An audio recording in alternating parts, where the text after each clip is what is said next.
What's up, you guys? This is Mikey coming back at you with another album review. Going back to normal. Last week we did an album discussion where we picked 4 albums that y'all suggested, and we discussed them, had a good time actually. And but yeah, we're back to the normal.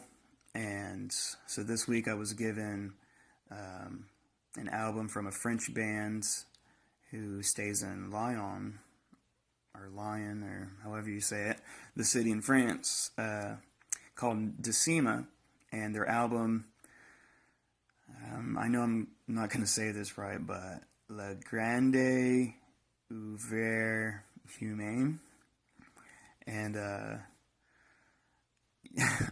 yeah, I know I killed that. That was not a good way of pronouncing it, but the album has 5 tracks on it, and the track names kind of describe on how the album will be, and I'll explain that.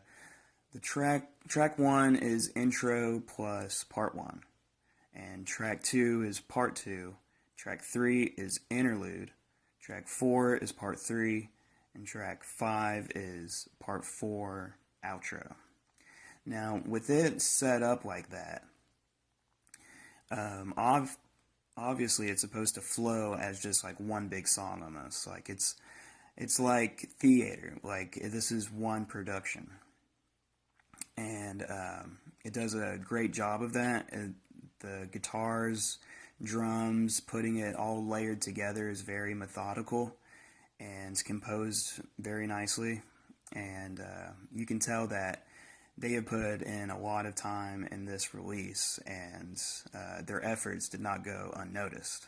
They did a really good job on that. It starts out with like a clean guitar, and then it brings you into the whole atmosphere of the album, and just making it kind of known that you are in the journey.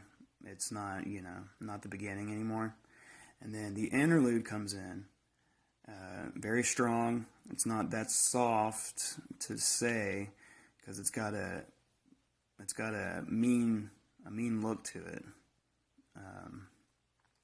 And then you go into track 4, which is part 3 out of the interlude, and like it is more dissonant, it's more punishing, and you can tell that it's going to end with a bang, which it does. And the outro is what I can hear is like kind of like a crisping fire, where you hear the crackle in the wood and whatnot, to where they conquered basically, and they did. It sounds great. The production is pretty spot on. It's not like raw or anything like that. Like, those who tend to be a little bit more picky on that should be more satisfied with it. And on Bandcamp, I don't know if I said this or not already, but it is €1 for the album, just the digital. They have shirts and CDs too, but there's no reason why anybody cannot add this to their collection, because it's just €1, and it is definitely worth it. I give it 2 thumbs up. I'm really excited to, and I say this a lot, but I am really excited that to see where they're headed, because this is their first full length. Last year they released an EP, and sky's the limit, and they're doing a damn good job of it. So yeah, good job, you guys.